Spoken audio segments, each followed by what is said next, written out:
அண்மை செய்தியை பார்க்கிறோம். 5 மற்றும் 8ஆம் வகுப்பு மாணவர்களுக்கான கட்டாய தேர்ச்சி முறையை ரத்து செய்து மத்திய அரசு உத்தரவிட்டிருக்கிறது. 5 மற்றும் 8ஆம் வகுப்பு மாணவர்களுக்கான கட்டாய தேர்ச்சி முறையை ரத்து செய்து மத்திய அரசு உத்தரவிட்டிருக்கிறது. இது குறித்த அண்மை செய்தியை பார்த்து வருகிறோம்.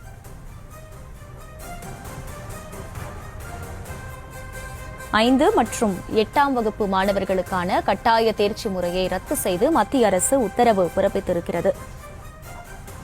5 மற்றும் 8ஆம் வகுப்பில் தோல்வியடைந்த மாணவர்கள் அடுத்த 2 மாதங்களில் மறுதேர்வு எடுக்க வாய்ப்பு வழங்கப்படும் எனவும், அப்பொழுதும் தோல்வியடைந்தால் அவர்கள் அடுத்த வகுப்பிற்கு செல்ல மாட்டார்கள் எனவும் தெரிவிக்கப்பட்டிருக்கிறது. ஆனால் தற்போது வரை 5 மற்றும் 8ஆம் வகுப்பு மாணவர்களுக்கான கட்டாய தேர்ச்சி முறையை ரத்து செய்து மத்திய அரசு உத்தரவு பிறப்பித்திருக்கிறது. இது தமிழ்நாட்டில் இன்று முதல் வரும் 28ஆம் தேதி வரை மிதமான மழைக்கு வாய்ப்புள்ளதாக சென்னை வானிலை ஆய்வு மையம் தெரிவித்துள்ளது.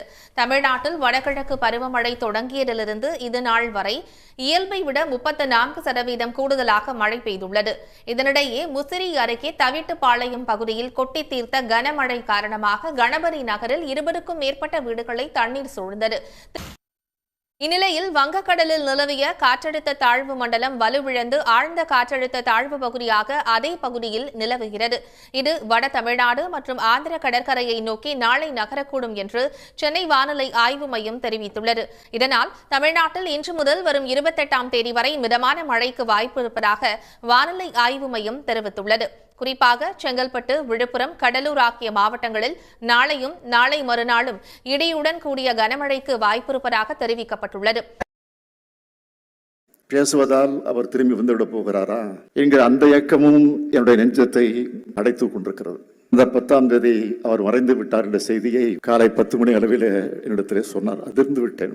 எனது மனது உடைந்து சுக்குநூறாகி இருக்கிறது. அவருக்கு எந்த உடல்நல குறைவும் கிடையாது. ஏதேனும் உடல் கோளாறு ஏற்பட்டு அப்படிப்பட்ட ஒரு சூழ்நிலை இருந்தாரா என்பதும் இல்லை.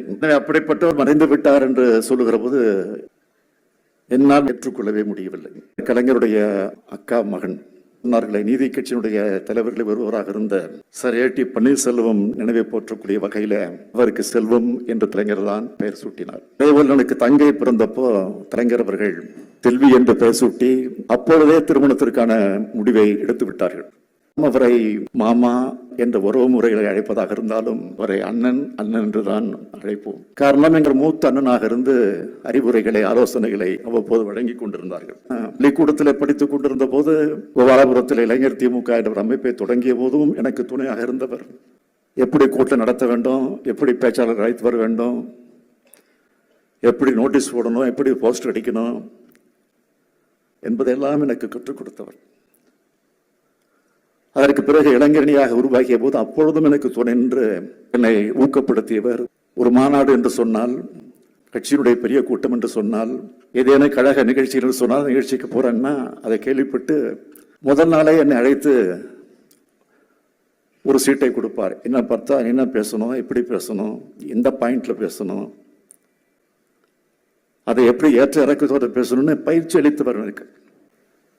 அல்லது அரசு நிகழ்ச்சிகள் நடக்கக்கூடிய அந்த நிகழ்ச்சிகளை நான் கலந்துக்கூடிய அத்துணை நிகழ்ச்சிகளும் நேரடியாக டிவியில அந்த நேரடியாக ஒளிபரப்புகிற அந்த காட்சியை முழுமையாக அதை பார்ப்பார். அந்த நிகழ்ச்சியை முடித்துட்டு நான் காரில் வந்து ஏறுவேன். ஏறின உடனே முதல் போன் அவர் போன் தான், செல்போன் அடிக்கும். அவர் பண்ணாலும் நான் பண்ணிடுவேன். போன்ல சொல்லுவார், இப்படி எல்லாம் பேசுன, இன்னும் இப்படி மாற்றி பேசியிருக்கலாம், இன்னும் இப்படி கொஞ்சம் விரிவாக பேசியிருக்கலாம் அப்படின்னு அறிவுரையெல்லாம் சொல்லுவார். அவர் மறைவதற்கு முதல் நாள் இரவு என்னிடத்திலும் பேசினார். நாளை நான் புறப்பட்டு வரம்பா, சென்னைக்கு வரம்பா அப்படின்னார். வந்தார். உயிரோடு வரல, உடல் மட்டும்தான் வந்துச்சு.